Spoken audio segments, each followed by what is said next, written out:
તો નયઃ તત્પુરુષ સમાસ થયો ગણાય કે પૂર્વ પદની અંદર અ કે અન જેવા પદ લાગી અને વિરોધી અર્થ બતાવે. સમાસનો અભ્યાસ જ્યારે આપણે કરતા હતા ત્યારે તેની ચર્ચા તે કરી ગયા.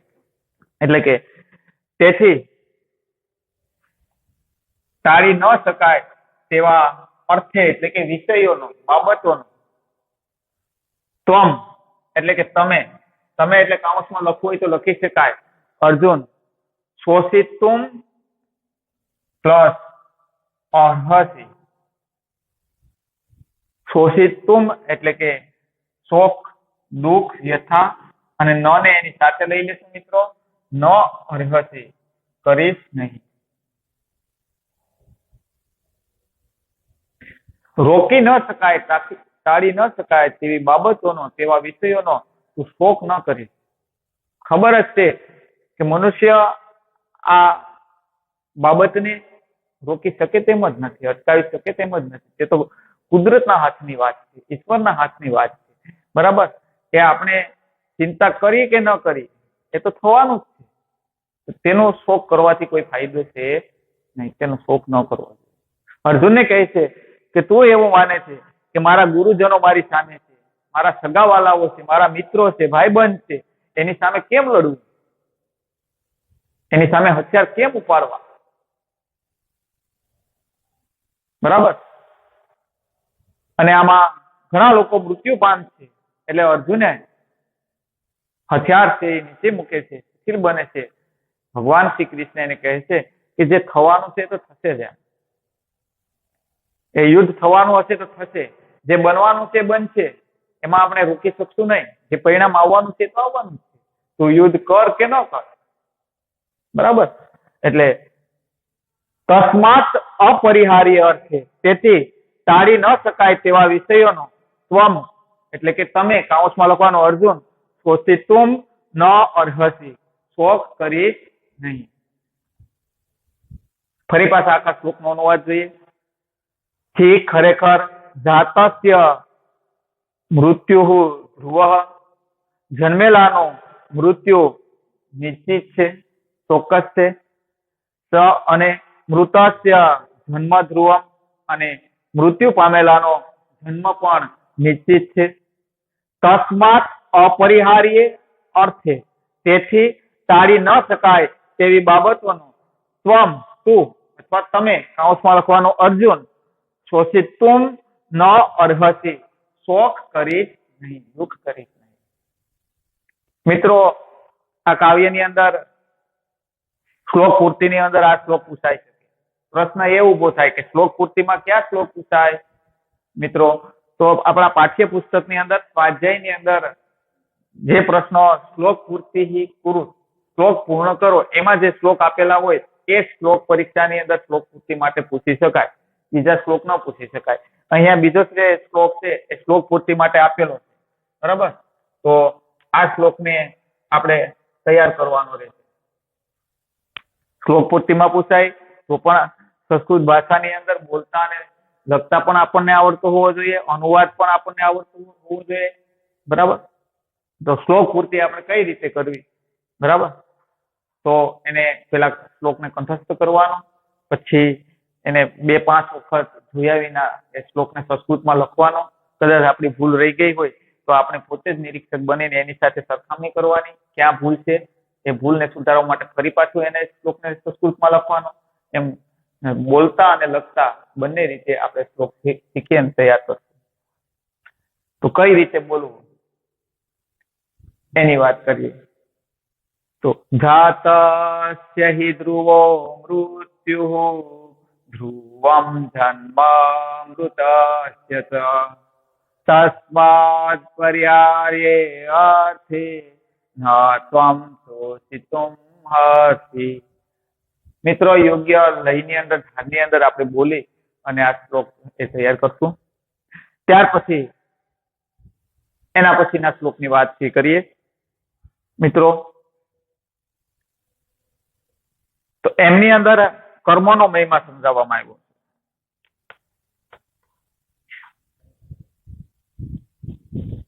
ભગવાન શ્રી કૃષ્ણ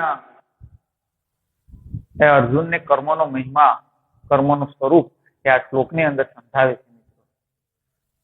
શું કહે છે કે એકદમ જાણીતો ઘણી જગ્યાએ ઘણા ઘરોની અંદર ઘોડાનું જે પોસ્ટર હોય એ પોસ્ટરની અંદર પણ આ શ્લોકથી લખેલો હોય. તો મિત્રો આપણે પણ એ શ્લોક એ અત્યારે તો અભ્યાસક્રમની અંદર નક્કી કરેલો છે, તો એનો અનુવાદ અને એની સમજૂતી એ દરેક વિદ્યાર્થીએ આવડતી જ હોવી જોઈએ, તૈયાર કરી જ લેવી જોઈએ. એકદમ સરળ. જોઈએ અનુવાદ. કર્મણ્યે વાધિકારસ્તે. કર્મણી એવો અધિકારઃ અને તે, એમ 3 પદ એમાંથી અલગ પડે છે મિત્રો.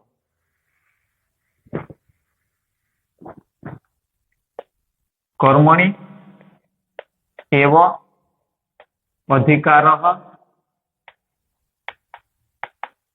તે, એટલે 4 પદ થયા. સોરી. કર્મણી એટલે કર્મ કરવા, એવ એટલે જો કર્મ કરવા એ જ, તે એટલે કે તારો, કૌંસમાં લખવાનો અર્જુન નો અધિકાર, અધિકાર કર્મ કરવા એ જ તારો અધિકાર. આ પેલા પદનો અનુવાદ ત્યાં સુધી થશે. કર્મણી એવ અધિકારઃ તે, કર્મ કરવા એ જ તે એટલે કે તારો, અધિકાર એટલે કે અધિકાર છે. ફલેશુ એટલે કે ફળમાં, કદાચન એટલે ક્યારેય પણ, માં એટલે કે નહીં, ફળમાં ક્યારેય પણ નહીં. ભગવાન શ્રી કૃષ્ણ અર્જુનને કહે છે કે કર્મ કરવા એ જ તારો અધિકાર છે, ફળમાં ક્યારેય પણ નહીં. માં કર્મ ફલ હેતુર્ભુ, કર્મ ફલ હેતુહુ પ્લસ ભૂ, કર્મના ફળના હેતુ વાળું એટલે કે ઈચ્છા વાળું, અને માં એટલે થઈશ નહીં, નહીં અથવા ના. કર્મ ફલ હેતુર્ભુમાં, કર્મના ફળની ઈચ્છા વાળું પણ થઈશ નહીં, એટલે કર્મના ફળની ઈચ્છા ન રાખી શકાય. ભગવાન શ્રી કૃષ્ણ માધવ એ અર્જુનને કહે છે જો ફળની ઈચ્છા રાખીને, અપેક્ષા રાખીને જો કર્મ કરવામાં આવે તો એનું ફળ છે સીમિત બની જાય છે, મર્યાદિત બની જાય છે. એટલે ફળની અપેક્ષા રાખ્યા વિના એ કર્મ છે કરતો રહેવો જે માં કર્મ ફલ હેતુ, બરાબર, કે કર્મના ફળની ઈચ્છા પણ રાખી નહીં. તો હું મહેનત કરું તો મને એટલા ટકા આવવા જ જોઈએ, એવું ન કહી શકાય, એવી ઈચ્છા ન રાખી શકાય. એવી ઈચ્છા રાખી અને મહેનત કરો તો કદાચ ઓછા ટકા આવે, સીમિત ફળ મળે. પણ તમે એમ માનો કે મેં મહેનત કરી છે, કર્મ કર્યું છે, હવે મારા નસીબમાં ઈશ્વરે જે આપવાના હશે, જે આવવાના હશે ટકા આવશે. જો ઈચ્છા ન રાખો તો તમે ધાર્યા કરતા 2-5 વધારે આવે. એટલે દરેક કાર્યમાં આ રીતે હોય. એટલે કર્મના ફળની ઈચ્છા એ રાખી જ નહીં. માં તે સંગ અસ્તુ અકર્મણી. તો અહીંયા સંગ, સંગ અસ્તુ અકર્મણી એમ 3 પદ અલગ પડે. મિત્રો કર્મણી એટલે કે કર્મ કરવા, અને અકર્મણી એટલે કર્મ ન કરવા. બરાબર. હમણાં આપણે અગાઉનું પદ જોઈ ગયા તેમ નયઃ તત્પુરુષ સમાસ થયો કહેવાય. કર્મ ન કરવા તેનો સંગ એટલે કે સંગ, અને પેલા ક્રમમાં લેશું સંગ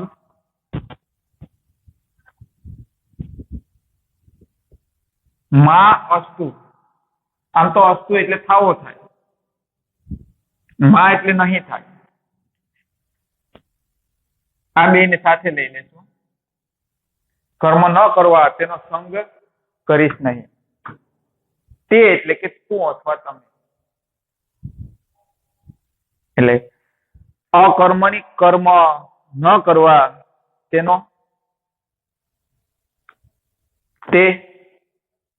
તેનો તમે સંગ માં અસ્તુ, સંગ કરશો નહીં.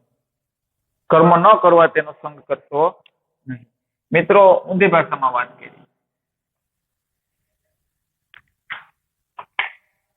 ઘણી વાર બાળકો એવું પૂછે શ્લોક પૂર્તિમાં આખો શ્લોક પણ અર્થ વિસ્તારમાં પૂછાય, ક્યારેક ક્યારેક અડધી પંક્તિ પણ પૂછાય, બરાબર, કે મા તે સંગ અસ્તુ અકર્મણી, તો માત્ર અડધી પંક્તિનું જ અનુવાદ કરવાનું હોય કે કર્મ ન કરવા તેનો તમે એટલે કે અર્જુન સંગ મા અસ્તુ, સંગ કરશો નહીં.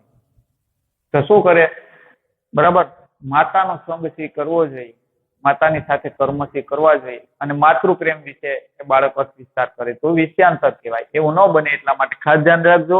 આ અડધી પંક્તિનો અનુવાદ એવો થશે કે કર્મ ન કરવા તેનો તમે કૌંસમાં અર્જુન સંગ મા અસ્તુ, સંગ કરશો નહીં, કર્મ ન કરવાનો સંગ નહીં કરવાનો. એનો મતલબ શું થયો, કર્મ કરવાનો સંગ કરજે, કે સતત કર્મ કરતા રહેવું છે. આગળ ભગવાન શ્રી કૃષ્ણએ તો ઘણી બધી વાત કરી છે કર્મ વિશે, કે મનુષ્યએ સ્વાર્થ માટે તો બધા કર્મ કરે જ છે, પણ નિસ્વાર્થ ભાવે પણ મનુષ્યએ સતત કર્મથી કરતા રહેવું, નિસ્વાર્થ ભાવે, બરાબર. એટલે કર્મ ન કરવા તેનો સંગ પણ કરે નહીં. ફરી આખા શ્લોકનો અનુવાદ જોઈએ. કર્મણી એવ અધિકાર તે, કર્મ કરવા એ જ તારો કૌંસમાં લખવાનો અર્જુન કૌંસ પૂરો અધિકાર છે. ફલે શું કદાચનમાં, ફળમાં ક્યારે પણ નહીં. કર્મ ફલ હેતુર્ભુઃ માં, કર્મના ફળના હેતુ અથવા લખવું હોય તો લખી શકાય કે ઈચ્છા વાળો થઈશ નહીં. અકર્મણી સંગ, કર્મ ન કરવા તેનો સંગ મા અસ્તુ તે, એટલે તમે કૌંસમાં અર્જુન સંગ મા અસ્તુ, સંગ કરશો નહીં. મિત્રો આ શ્લોક છે સ્વાધ્યાયના પ્રશ્નની અંદર આપેલો છે, અર્થ વિસ્તારમાં પૂછાય છે. જે સ્વાધ્યાયમાં આપેલા હોય, બરાબર, દરેક કાવ્યની અંતે અર્થ વિસ્તાર કરો, એમાં જે શ્લોક આપેલા હોય એ શ્લોક અર્થ વિસ્તારની અંદર પૂછાય, શ્લોક પૂર્તિની જેમ. તો આ શ્લોક છે અર્થ વિસ્તારમાં પૂછાઈ શકે એવો છે. અર્થ વિસ્તાર છે કેટલા માર્કનો હોય છે? 3 માર્કનો હોય. કેટલા માર્કનો? 3 માર્કનો.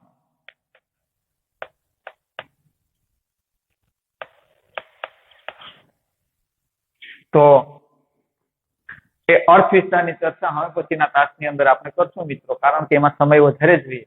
એટલે હવે પછીના તાસની અંદર અર્થ વિસ્તાર કેમ કરવું, એ 3 માર્કમાં આપણે પરીક્ષાની અંદર કેમ લખી શકાય તેની ચર્ચા, તેની વાત, તેની સમજૂતી એ હવે પછીના તાસમાં કરશું. એ પહેલા આપણે આ શ્લોકનો હું ગુજરાતી બોલીશ, તમારે એનું સંસ્કૃત જોવાનું મિત્રો, એટલે એનું પુનરાવર્તન થઈ જાય.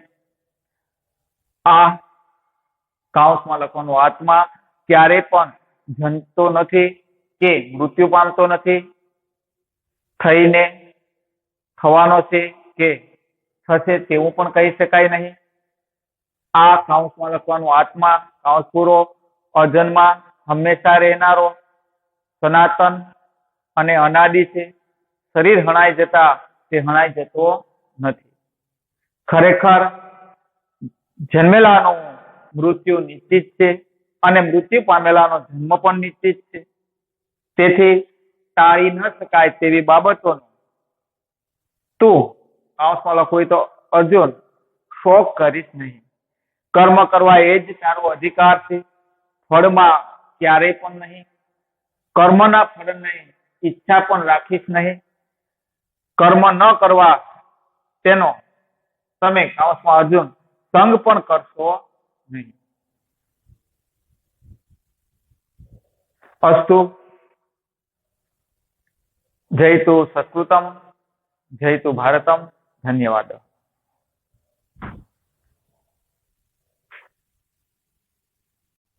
એમની અંદર શ્રીમદ ભાગવત ગીતાનો પરિચય એ આપણે મેળવ્યો. તેમના શરૂઆતના 3 શ્લોકોનો અભ્યાસથી આપણે કર્યો. આ કાવ્યનો આપેલો 3જો શ્લોક, એટલે કે શ્રીમદ ભાગવત ગીતાના 2જા અધ્યાયના એ 47મા શ્લોકની એ આપણે વાત કરવાની છે મિત્રો આજે. એ શ્લોક એ અર્થ વિસ્તારમાં પૂછાય, બરાબર, તો કઈ રીતે લખવો? અર્થ વિસ્તારથી 3 માર્કની અંદર પૂછાય છે.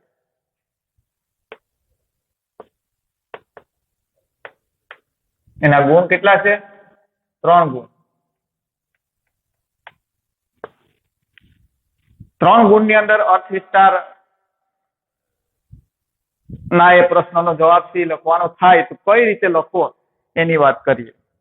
મિત્રો બધા જ બાળકો એ ધ્યાનથી સાંભળે, સમજે અને એ જ પ્રમાણે પરીક્ષાની અંદર એ લખાણ કરે તો બધા જ વિદ્યાર્થીઓએ પોતાની અપેક્ષા મુજબ માર્ક્સ મેળવી શકે. એટલે ખાસ ધ્યાન આપજો. અર્થ વિસ્તાર છે એ નવનીતમાં કે 25માં આપેલો હોય એ પ્રમાણે આપણે કરીએ તો બધા કરવાના જ છે. તો બધા કરતા અલગ કેમ પડે? આપણે કઈ રીતે માર્ક વધારે આવે એ માટે આપણે કંઈક નવીન શીખવું જોઈએ. અને એ માટે મિત્રો 3 ગુણની અંદર અર્થ વિસ્તાર પૂછાય તો તમારે જે અર્થ વિસ્તારનો શ્લોક આપેલો હોય એ શ્લોક સંસ્કૃતમાં લખવાની જરૂર નથી. બરાબર? માની લો કે તમારો આ જવાબ વહીનું પેજ છે.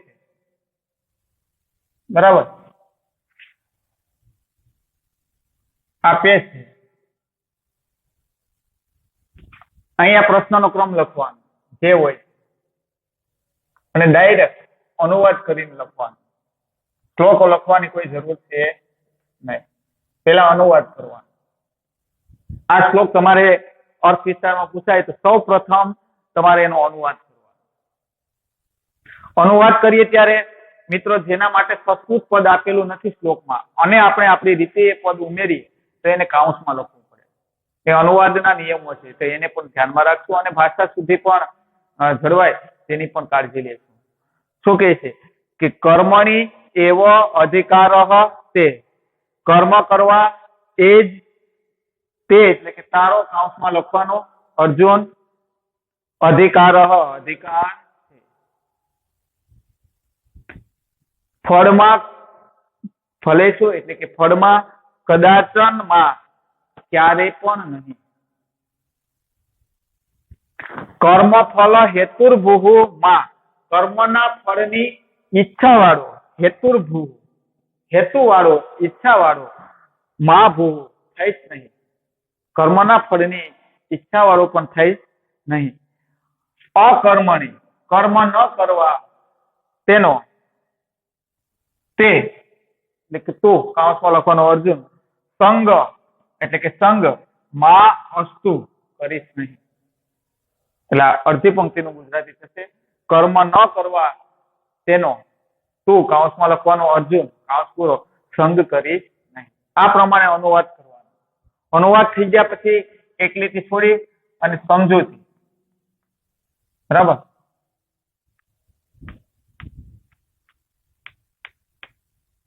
એમ ન લખવું હોય તો અર્થ વિસ્તાર.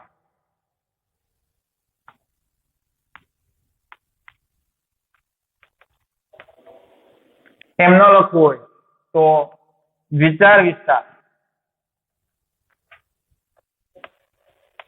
એમ ન લખવું હોય તો વિવરણ.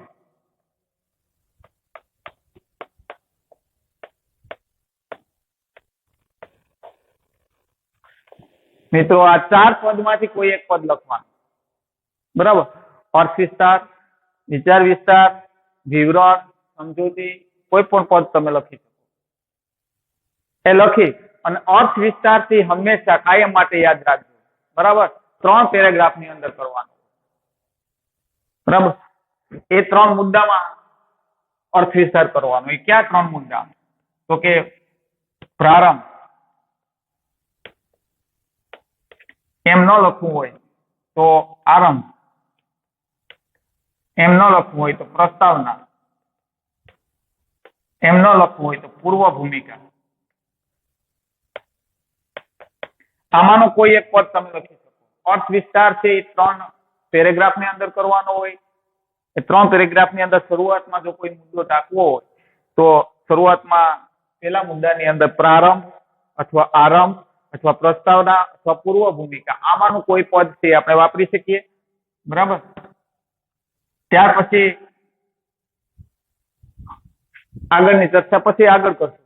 અહીંયા આપણે શું લખશું તો કે ભાઈ પ્રારંભ. કોઈ પણ જે શ્લોક તમારી નજરની સામે આવે, જે શ્લોક પરીક્ષાની અંદર અર્થ વિસ્તારમાં પૂછાય, બરાબર, તો પ્રારંભમાં શું લખવું?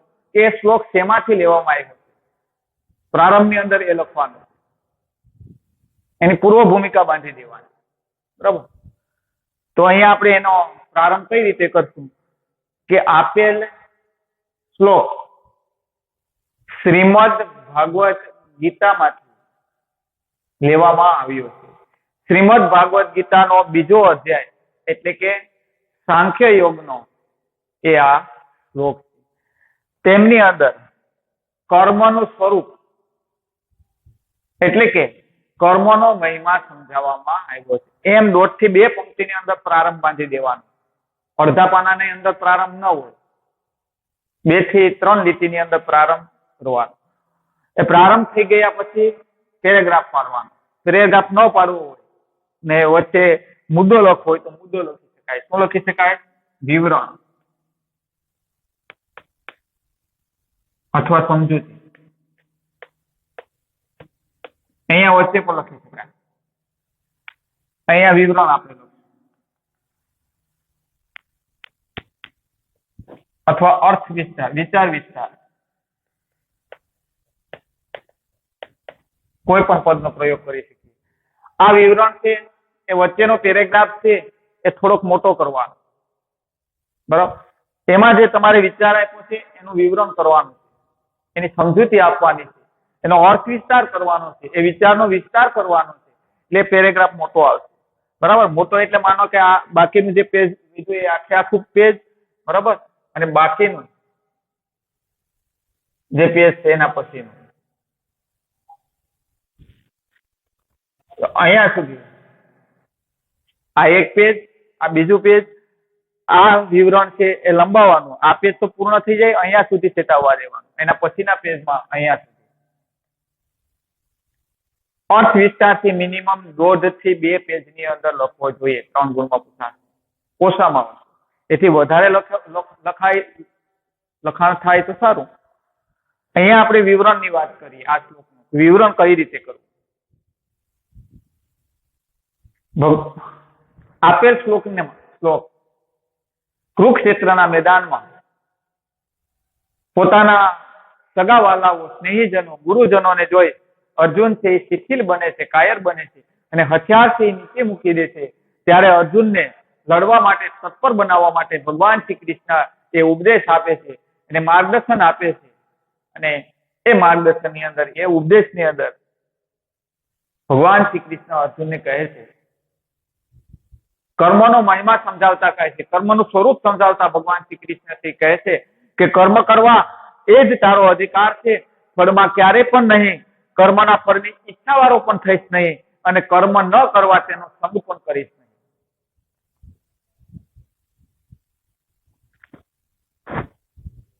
હવે એક એક પંક્તિની સમજૂતી આપવાની. માધવસિંહ અર્જુનને કહે છે કે કર્મ કરવા એ જ તારો અધિકાર છે. મિત્રો, જીવનમાં આળસનો ત્યાગ કરી અને માત્ર એ આપણી ફરજ છે કર્મ કરતા રહેવું જોઈએ. કર્મ કરવાનો જ અધિકાર ભગવાને આપણને આપ્યો છે. આગળ શું કહ્યું? ફલે શું કદાચનમાં, ફળમાં ક્યારેય નહીં. કર્મ કર્યા પછી મને એટલું જ ફળ મળવું જોઈએ, બરાબર, એવું હોઈ શકે નહીં. ફળ ન મળી શકે. એ ફળ આપવું, કઈ રીતે આપવું, કેટલા પ્રમાણમાં આપવું, ક્યારે આપવું, એ તો કુદરત, એ તો ઈશ્વર જ નક્કી કરે, ભગવાન જ નક્કી કરે. એટલે કર્મના ફળની ઈચ્છા પણ રાખી, કર્મના ફળમાં આપણો અધિકાર છે એવો અધિકાર ન કરી શકાય કે એટલું જ ફળ મળવું જોઈએ. આગળ કર્મ ફળ હેતુર્ભુમાં, કર્મના ફળની ઈચ્છા પણ રાખીશ નહીં. એથી આગળ વાત કરી. કર્મ કરવા એ આપણો અધિકાર છે, બરાબર. કર્મના ફળ ઉપર આપણો અધિકાર નથી મિત્રો. અને એ કર્મ કરવા કર્યા પછી એ કર્મના ફળની ઈચ્છા પણ રાખી ન શકાય. જો મનુષ્ય એ કર્મના ફળની ઈચ્છા રાખી, અપેક્ષા રાખી, બરાબર, ફળની અપેક્ષા રાખી અને કર્મ કરે કે ભાઈ હું આ ધંધો કરું છું તો મને એટલી આવક થવી જ જોઈએ, તો એ કર્મથી સીમિત બની જાય છે, મર્યાદિત બની જાય છે. કદાચ ન પણ થાય, પણ એ એવું માને કે સામે આવેલા ગ્રાહક છે મારા ભગવાન છે, એને સંતોષકારક એની સામે વ્યવહાર કરે આખો દિવસ, બરાબર, ગણિત ન કરે, ગણતરી ન કરે, અને સંતોષપૂર્વક ગ્રાહકોને જવાબ આપ્યા પછી એમાં નીતિ અને પ્રામાણિકતાથી એ ધંધો કરે અને ફળની ઈચ્છા ન રાખે, બરાબર, ભલે 10 ને બદલે 5 રૂપિયા મને મળે, મારા ભાગ્યમાં હશે, મારી મહેનતમાં જે હશે, કર્યું હશે, મહેનત કરી એ પ્રમાણમાં મને મળી જશે, તો એને કદાચ એના અપેક્ષા કરતા વધારે મળી શકે અને એટલા જ મળવા જોઈએ તો મળે. એટલે કર્મના ફળની ઈચ્છા વાળો પણ થઈશ નહીં. અને સંગ અકર્મણી, કર્મ ન કરવા તેનો તું કાઉસમાં અર્જુન સંગ માં સંગ કરીશ નહીં.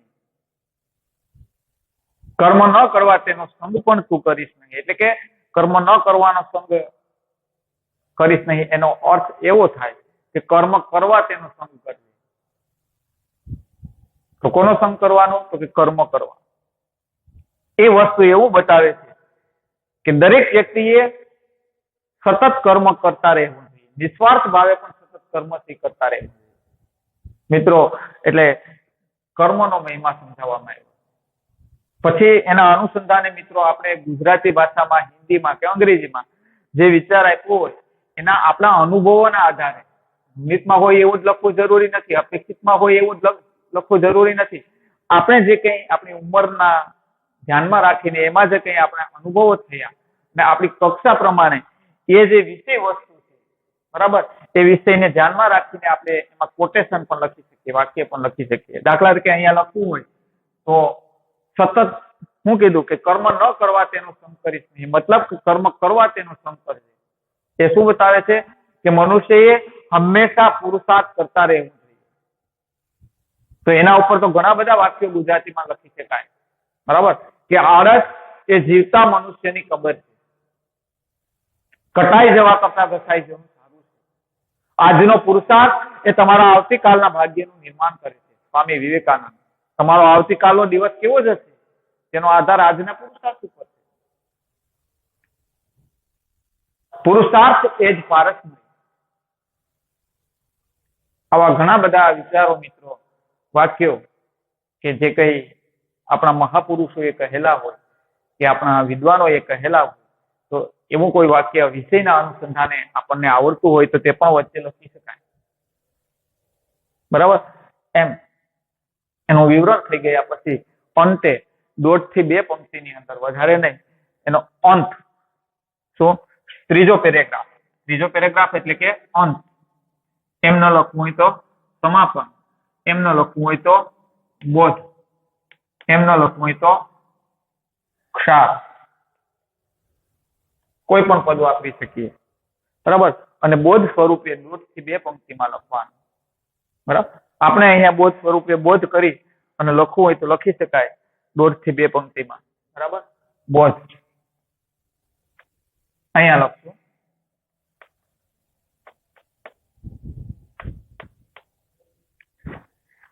કે શ્રીમદ ભાગવત ગીતાના આ શ્લોકની અંદર મનુષ્ય એક કર્મના